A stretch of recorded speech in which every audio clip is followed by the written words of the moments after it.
أعوذ بالله من الشيطان الرجيم بسم الله الرحمن الرحيم يا أيها الذين آمنوا إنما المشركون نجس فلا يقربوا المسجد الحرام بعد عامهم هذا إلى آخر الآية۔ ہمارے آج کے سبق کا آغاز سورہ توبہ کی آیت نمبر 28 سے ہو رہا ہے، اور یہاں پر اس سے پہلے سمجھایا گیا تھا کہ اللہ رب العزت مشرکین سے برات کا اعلان کر چکے ہیں۔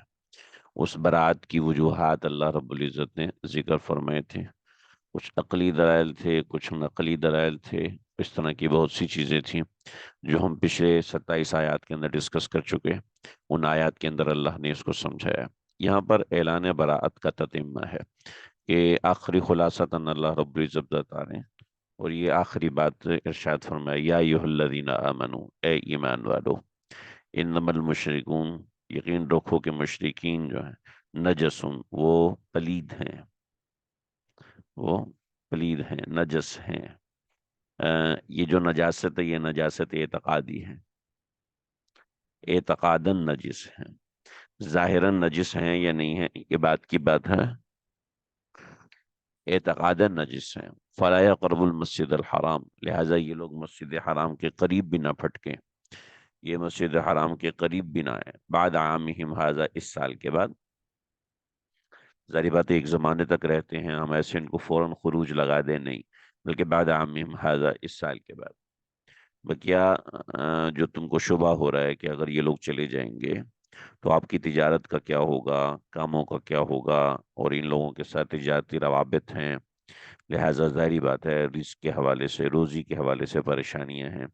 بطور مثال پورے علاقے کے اندر ایک شخص ہے جو کہ بڑھئی ہے، لکڑی کا کام کرتا ہے، اور وہ مشرک ہے، اگر وہ چلا جائے گا تو لکڑی کا کام کون کرے گا، اس کا کوئی شاگرد بھی نہیں ہے۔ تو یہ سب چیزیں مادی اسباب کی حد تک آتے ہیں۔ نوکری سے نکال دیا، نوکری سے نکالنے کے بعد اب نوکری سے 1 لاکھ 1.5 لاکھ آتا تھا گھر کے اندر، اب وہ آنا بند ہو جائے گا تو پھر کیا ہوگا، طبعی بات ہے۔ لہٰذا یہ طبعی باتیں آ جانا ذہن کے اندر، یہ اللہ کی صفت رضاکیت کے اعتقاد کے خلاف نہیں ہے۔ چنانچہ مسلمانوں کو بھی اس نوعیت کی چیزیں ذہن میں آئیں کہ بہت سے کام ہیں کہ یہ لوگ معاملہ اس طرح کرتے ہیں۔ وَإِنْ خِفْتُمْ عَيْلَةً، عَيْلَةً مالی تنگی، مالی تنگی یا مالی طور پر، معاشی طور پر انسان کا بے کس ہو جانا۔ وَإِنْ خِفْتُمْ عَيْلَةً، جیسے ہمیں اسی تنگی میں مبتلا کر رکھا ہے، چنانچہ ہمارے جو ہول سیلر ہیں، جو ہول سیلرز ہیں، وہ سب کے سب یہودی ہیں۔ آپ دیکھ لیں، انہوں نے ہول سیل مارکیٹ کے اوپر قبضہ کیا ہے۔ چنانچہ مین جو وہ لوگ جو کہ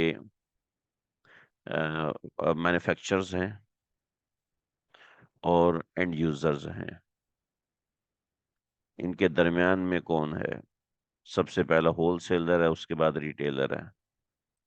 ریٹیلر تو بس اپنے فائدے کے لیے بیٹھا ہوتا ہے، مین ہول سیلر ہوتا ہے۔ جو مینوفیکچرر ہے، مینوفیکچرر ہول سیلر والے سے رابطہ کرتا ہے، اینڈ یوزر ہول سیلر والے سے رابطہ کرتا ہے، یعنی یہ مرکزی پوائنٹ ہے۔ اور ہول سیلر جو ہیں وہ آج یوز ہیں، کیا ہے کہ کیوں یوز ہیں؟ سیدنا عمر بن خطاب رضی اللہ تعالیٰ عنہ نے یہی بات فرمائی تھی کہ جب انہوں نے بازار میں دیکھا کہ مین ہول سیلر جو ہے وہ یہودی ہے، تو مسجد میں آ کے شور مچایا کہ تم لوگ تجارت کیوں نہیں کرتے، مسلمان تجارت کیوں نہیں کرتے، کہ تمہیں مین ہول سیلر۔ چنانچہ اللہ رب العزت یہاں اس بات کی تسلی دے رہے ہیں کہ اگر مین ہول سیلر وہی لوگ ہیں، دیکھیں اینڈ یوزر ریٹیلر ہڑتال کر دے تو کوئی پرابلم نہیں ہوتی، لیکن ہول سیلر ہڑتال کر دے تو ساری مارکیٹ جام ہو جاتی ہے، بند ہو جاتی ہے۔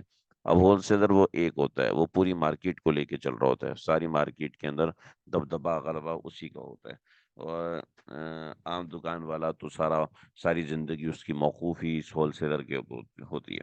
چنانچہ معاشی تنگی، معاشی طور پر انسان کا پریشان ہونا، اس میں کوئی ایسی بات نہیں ہے۔ تو وَإِنْ خِفْتُمْ عَيْلَةً، اگر تمہیں مفلسی کا اندیشہ ہے، مالی تنگی کا اندیشہ ہے، مالی طور پر، معاشی طور پر کمزور ہونے کا اندیشہ ہے، وَإِنْ خِفْتُمْ عَيْلَةً، اگر تم کو مفلسی کا اندیشہ ہے، فَسَوْفَ يُغْنِيكُمُ اللَّهُ مِنْ فَضْلِهِ، تو اللہ تعالیٰ اپنے فضل سے تم کو غنی کرے گا۔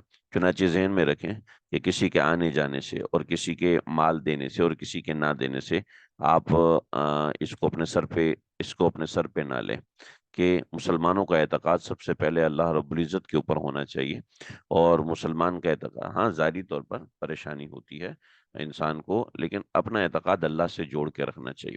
بعض دفعہ یہ اللہ سے اعتقاد انسان کا جینیٹکا ہوتا ہے کہ وہ اپنے خاندانی طور پر ہی اس کو کسی کی پرواہ نہیں ہوتی، اس کے اندر جرت اور بہادری ہوتی ہے۔ لیکن یاد رکھیں وَإِنْ خِفْتُمْ عَيْلَةً، یہ عائلہ یعنی مفلسی کا ڈر انسان کے پیچھے رہتا ہے۔ کھائیں گے کہاں سے، رہیں گے کہاں پر، بیٹھیں گے کہاں پر، انسان کو یہ پریشانی رہتی ہے، اور طبعی طور پر پریشانی رہتی ہے، اور بالکل رہتی ہے۔ آپ کو اندازہ نہیں ہوگا کہ یہ معاملات خود ہمارے ساتھ چلتے ہیں، اور خود میں پچھلے 1 ڈیڑھ سال سے اسی کا شکار ہوں، کہ اس طرح کی چیزیں ہوتی ہیں۔ تو یہ خفتم عیلتن، یہ چیزیں ہوتی ہیں انسان کے ساتھ، کہ بھئی اب رہنا کہاں پر ہے، ابھی سر چھپانے کی جگہ نہیں ہے بھئی، اب یہ ہے۔ جو لوگ خاص طور پہ کرائے پہ رہتے ہیں ان سب کے ساتھ اس نوعیت کے مسائل ہوتے ہیں، اس نوعیت کی تکلیف ہوتی ہے۔ تو اللہ رب العزت اس کا جواب فَسَوْفَ يُغْنِيكُمُ اللَّهُ مِنْ فَضْلِهِ، یہاں پہ ایک لفظ سوفا استعمال ہوا ہے۔ میں شروع میں اس حوالے سے اس لفظ کے اوپر فوکس کیا تھا کہ فسوفا، سوفا تھوڑے سے صوفہ کا جو لفظ ہے، اس لفظ میں بڑا خوبصورتی ہے۔ آپ 2 لفظ عربی زبان میں دیکھتے ہیں، ایک سین دیکھتے ہیں اور ایک صوفہ دیکھتے ہیں۔ سین اور صوفہ سیعلمون، جیسے کہ ہم، ٹھیک ہے، سیعلمون، سین شروع میں استعمال، کلا سیعلمون، ثم کلا سیعلمون۔ سین جو ہے وہ فوری رزلٹ کے لیے آتا ہے، یعنی انیشیل رزلٹ آپ کو ملے گا، اس کے لیے سین کا لفظ استعمال ہوتا ہے۔ جو تھوڑے سے صبر کے بعد رزلٹ ملنا ہے، اس کے لیے لفظ سوفا استعمال ہوتا ہے عربی زبان کے اندر۔ تو آ، اس کا مطلب ہے ان خفتم عیلتن، تمہیں تنگ دستی کا تھوڑا سا مقابلہ کرنا پڑے گا۔ اگر تم اللہ کے ہاں راستہ کھلوانا چاہتے ہو تو تمہیں تنگ دستی کا تھوڑا سا مقابلہ کرنا پڑے گا، جب اللہ کے سامنے آپ کی روزی کھلے گی، جب اللہ کے سامنے آپ کا معاملہ کھلے گا۔ کتابوں میں ایک واقعہ لکھا ہے، حضرت مولانا حاجی امداد اللہ مہاجر مکی رحمۃ اللہ تعالی علیہ، یہ کعبۃ اللہ میں تھے، حضرت نے عوج کنوج میں واقعہ لکھا ہے اپنے واز کے اندر، اور ارواح ثلاثہ میں بھی حضرت کا واقعہ ہے کہ حضرت حاجی صاحب رحمۃ اللہ تعالی علیہ 7 دن تک بھوکے رہے۔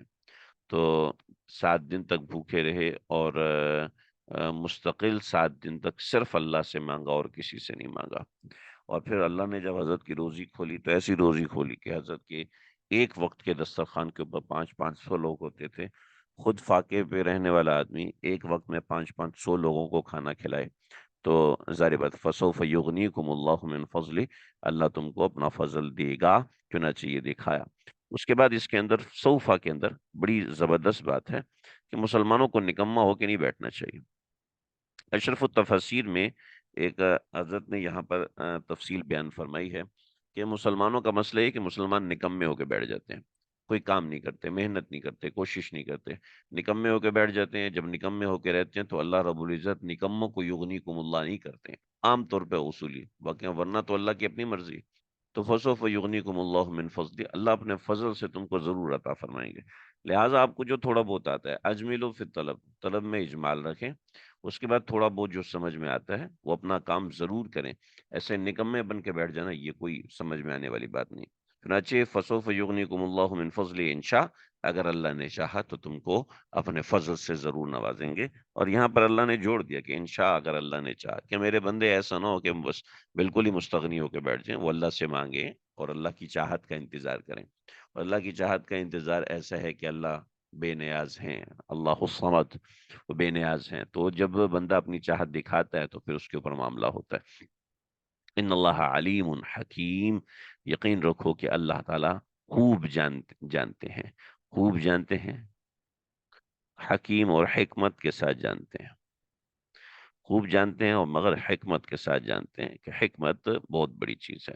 تو ان خفتم عیلۃ فسوف یغنیکم اللہ من فضلہ، ان مشرکین کے جانے سے تم کو جو پریشانی ہو رہی ہے کہ یہ چلے جائیں گے تو ہمارے فلاں فلاں کام کون کرے گا، ظاہری بات ہے سر پہ پڑے گی تو خود کرو گے، جب خود کرو گے تو ظاہری بات ہے کام کرنا آئے گا، طریقہ آئے گا، سلیقہ آئے گا، نگم میں بیٹھنے سے یہ چیز نہیں ہوتی ہے۔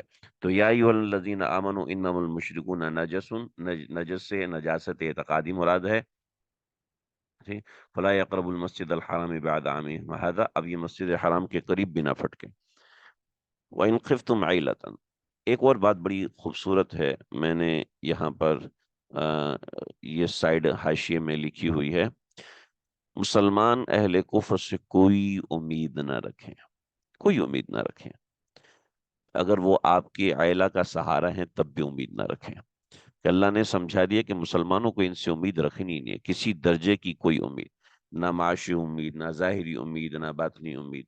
جو امید رکھنی ہے اپنے اہل ایمان سے رکھیں، اپنے اہل ایمان سے رکھیں. کہ پچھلے دنوں کسی نے مجھ سے پوچھا کہ یہاں پر ایک ہندو ہے، وہ برگر بناتا ہے، بڑا ٹیسٹی بناتا ہے، اور مسلمان وہ برگر بناتا ہے، وہ اتنا ٹیسٹی، اتنی کوالٹی نہیں ہوتی، تو کیا شرن میں کھا سکتے ہیں؟ میں کھا سکتا ہوں. میں نے کہا جی بالکل کھا سکتے ہیں، ہندو سے آپ برگر کھا سکتے ہیں، شرن کوئی بات نہیں ہے. لیکن ظاہری بات ہے، نہ وہ میرا مجھ سے کوئی پڑھنے والا ہے، نہ کوئی تعلق والا ہے، اس کو تو میں نہیں بتا سکتا. لیکن کوئی غیرت بھی تو ہوتی ہے، کوئی غیرت بھی تو ہوتی ہے. اور اسی وقت میں نے حضرت تھانوی رحمۃ اللہ علیہ کا اشرف التفاسیر کے اندر پڑھا تھا کہ حضرت نے فرمایا کہ مجھ سے پوچھتے ہیں کہ ہم ہندوؤں سے کاروبار کر سکتے ہیں؟ جی کر تو سکتے ہیں، لیکن غیرت بھی تو کوئی چیز ہوتی ہے نا. آپ نے اپنی امیدوں کا مرجع غیر مسلم کو بنایا ہے. جب آپ کی امیدوں کا مرجع غیر مسلم بنے گا تو آپ کا اعتقاد اللہ سے پھسلنے کا خطرہ ہے، آپ کا اعتقاد اللہ سے ہٹ جانے کا خطرہ ہے. چنانچہ ان اللہ علیم حکیم، خوب خوب جانتا ہے اور حکمت کے ساتھ جانتا ہے کہ تم غیر مسلموں کے ساتھ زیادہ معاملات نہ کرو. اگرچہ جائز ہے، اگرچہ جائز ہے، لیکن تم کو خود عقل فہم ہونی چاہیے کہ اس سے میرے اعتقاد پہ فرق پڑے گا. بطور مثال آپ کسی ہندو ڈاکٹر سے علاج کراتے ہیں تو ظاہر بات ہے آپ کو بار بار اس سے رجوع کرنا پڑے گا، بار بار اس سے امید باندھنی پڑے گی، پھر اس سے آپ کے روابط ہوں گے، تعلقات بڑھیں گے، تعلقات بڑھیں گے تو اس کے کفر کا اثر آپ کے اوپر لازمی پڑے گا. دیکھیں خوشبو اور گندگی دونوں اکٹھی ہو تو گندگی زیادہ ظاہر ہوتی ہے. دنیاوی معاملہ یہ ہے، جب نیکی اور بدی اکٹھی ہوتی ہے تو بدی کا اثر زیادہ ہوتا ہے. ایک آدمی 10 سال نیک کام کرتا ہے، بہت اچھے اچھے کام کرتا ہے، لیکن وہ ایک دفعہ کچھ غلط بات کر دیتا ہے تو لوگ اس غلط بات کو یاد رکھتے ہیں، اس کی ساری محنتوں، کوششوں، کاوشوں کو کوئی بھی یاد نہیں رکھتا. تو یہ سب چیزیں ایسی ہیں، ان سب چیزوں کو دیکھیں تو ایمان کے اوپر غلط قسم کا اعتقاد پڑتا ہے اور غلط قسم کی چیزیں پڑتی ہیں جب انسان ایسے لوگوں کے ساتھ معاملہ کرتا ہے. سمجھ لیجئے، وَإِنْ خِفْتُمْ عَيْلَةً فَسَوْفَ يُغْنِيكُمُ اللَّهُ مِنْ فَضْلِهِ، اللہ پہ بھروسہ رکھو، اللہ تمہیں غنی کرے گا. فسوف، لیکن تھوڑا سا صبر سے رہو. لا الہ الا اللہ. یہ تتمہ ہو گیا کہ مسلمانوں کو اہل کفر سے کسی بھی قسم کی کوئی امید نہیں لگانی. وہ لوگ جو پاکستان سے باہر رہتے ہیں وہ میری بات بہت اچھے سے سمجھ سکیں گے. وہ لوگ جو پاکستان میں رہتے ہیں اور پاکستان کی سیاست پہ گہری نظر رکھے ہوئے ہیں وہ لوگ بھی بہت اچھے سے سمجھ سکتے ہیں. پاکستان کی تباہی کی بنیادی ذمہ دار کون ہے؟ پاکستان کی معاشی تباہی کی بنیادی ذمہ دار جو ہیں وہ بیرونی ممالک کے قرض ہیں، بیرون ممالک کے قرض ہیں، کہ مسلمانوں نے انہی سے امیدیں لگائی، اہل اسلام نے امیدیں انہی سے لگائی ہیں کہ وہ قرضے دیں گے تو ہم چل سکیں گے. اپنی ذات پہ بھروسہ نہیں کر رہے، اپنی ذات پہ اعتقاد نہیں کر رہے اور یہ سارے معاملات کر رہے ہیں. لا الہ الا اللہ، استغفر اللہ. حضرت تھانوی کے ملفوظات میں سے ایک ملفوظ بھی میں نے یہاں پر لکھا ہے، اس کو دیکھ لیا جائے. عام طور پر میں نہیں لکھتا ہوں لیکن یہ چیز مجھے بہت اچھی لگی تو اس وجہ سے لکھ لی، ورنہ میں محدثین مفسرین کے اقوال لکھتا ہوں اور حضرت تھانوی رحمۃ اللہ علیہ بھی ظاہری باتیں انہی لوگوں میں سے ہیں تو اس وجہ سے، اس واسطے سے لکھ دیا. ورنہ یہ لا الہ الا اللہ. آیت نمبر 28 ہوگی، اس کے بعد ایک نیا مضمون شروع ہو رہا ہے. بات مکمل ہو گئی. اسکرین میں تھوڑی چھوٹی کی ہے تاکہ آپ کو ساری بات سمجھ میں آ سکے. یہ تمہید ہے غزوہ تبوک کے حوالے سے، غزوہ تبوک کے حوالے سے کہ غزوہ تبوک ایک ایسا غزوہ ہے جس کے اندر مسلمانوں کا مقابلہ اہل کتاب سے ہو رہا تھا. ابھی تک مسلمانوں کا مقابلہ صرف اصل میں مجھے ابھی دونوں، پہلے میں نے مائک ہاتھ میں رکھا ہوا تھا، مجھے دونوں ہاتھ استعمال کرنے پڑ رہے ہیں تو اس وجہ سے. دیکھیے جی، مسلمانوں کا مقابلہ پہلے اہل کفر سے تھا، پہلے اہل کفر سے مقابلہ تھا. ٹھیک ہے، اب مسلمانوں کا مقابلہ اہل کتاب سے ہو رہا تھا. تو جب اہل کتاب سے مقابلہ مسلمانوں کا ہو رہا ہے تو اس کے لیے مسلمانوں کو چند تمہیدی باتیں اللہ رب العزت نے ذکر فرمائی، اور 7 قسم کی وجوہات ذکر فرمائی ہیں کہ دیکھو اہل کتاب سے قتال کرنا کیوں ضروری ہے۔ اہل کتاب سے مسلمانوں کو قتال کرنا ہے، اور قیصر روم اہل کتاب میں سے تھے۔ ہم انشاءاللہ اس کو کل پڑھیں گے، البتہ بنیادی چیزیں ہم اس کو دیکھ لیں۔ سب سے پہلی وجہ، یہ پہلی وجہ میں نے اس کو مختلف قدر دیا ہے، آپ بھی ان آیات کو مختلف طریقے سے ایسا ہائی لائٹ کر دیں کہ آپ کو پتہ چل جائے کہ یہ آیات کون سے موضوع کے اوپر ہیں۔ پہلی وجہ، لا یؤمنون باللہ ولا بالیوم الآخر، ہم اس کو ترجمہ بھی پڑھیں گے، لیکن انشاءاللہ آج تھوڑا سا ہم ان چیزوں کا تعارف کرتے ہیں۔ یہ میں نے ادھر لکھا بھی ہوا ہے، میں انشاءاللہ آپ لوگوں کو شیئر بھی کر دوں گا۔ اس کی تفصیل، کچھ موٹی موٹی تفصیل یہاں لکھنی ہے، وہ میں ابھی تک لکھ نہیں سکا، انشاءاللہ وہ میں بھیجوں گا۔ لا یؤمنون باللہ ولا بالیوم الآخر، اللہ پر ایمان نہیں رکھتے اور آخرت پر ایمان نہیں رکھتے۔ اہل کتاب تو اللہ اور آخرت پر ایمان رکھتے ہیں، تو پھر یہ ایمان، لا یؤمنون باللہ قاتل الذین لا یؤمنون باللہ ولا بالیوم الآخر، جیسے اللہ پر ایمان لانے کا طریقہ کار ہے اس طریقے سے ایمان نہیں لاتے، اور جیسے آخرت پر ایمان کا حق ہے اس طریقے سے اللہ پر آخرت پر ایمان نہیں لاتے۔ اور معذرت کے ساتھ یہ مسلمانوں کے ساتھ آج یہی ہو رہا ہے۔ خیر انشاءاللہ ہم اس کو ڈسکس کریں گے۔ وَلَا يُحَرِّمُونَ مَا حَرَّمَ اللَّهُ وَرَسُولُهُ، اللہ اور اس کے رسول نے جن چیزوں کو حرام قرار دیا ان کو حرام قرار نہیں دیتے، یعنی اس کے اندر ان کا مزاج اور ہے۔ وَلَا يَدِينُونَ دِينَ الْحَقِّ مِنَ الَّذِينَ أُوتُوا الْكِتَابَ حَتَّى يُعْطُوا الْجِزْيَةَ عَنْ يَدٍ وَهُمْ صَاغِرُونَ، ان سے مقابلہ نہیں کرتے اہل کتاب۔ دین حق کو حق نہیں گردانتے یہاں تک کہ جزیے کے معاملات ہیں، وہ ہم انشاءاللہ سمجھیں گے۔ اب یہ شرک کیسے کرتے ہیں؟ وقالت اليہود عزیر ابن اللہ وقالت النصارى المسیح ابن اللہ، شرک کرتے ہیں، پھر اس کا جواب دیا اگلی آیت کے اندر، آیت نمبر 31 میں، اتخذوا احبارهم ورهبانهم اربابا من دون اللہ، انہوں نے اللہ کو چھوڑ کر ان لوگوں سے اعتقاد اپنا جوڑا ہوا ہے، جو کہ صحیح اعتقاد نہیں ہے، اس کی بھی تفصیل ہے، انشاءاللہ اپنے موقع پہ آئے گی۔ یہ 5 وجوہات ہو گئی۔ اس کے بعد چھٹی وجہ،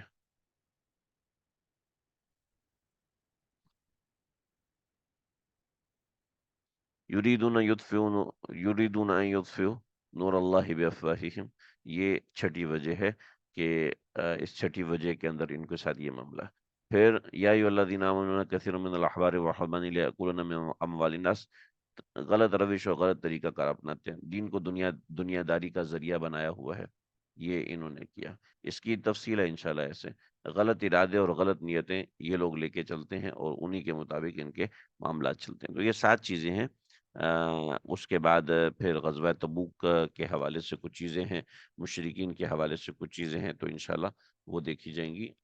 تو فی الحال آپ ان چند چیزوں کو سمجھ لیجئے کہ اللہ رب العزت نے ان کے ساتھ کیا معاملات اور کس طریقے کے معاملات فرمائے ہیں۔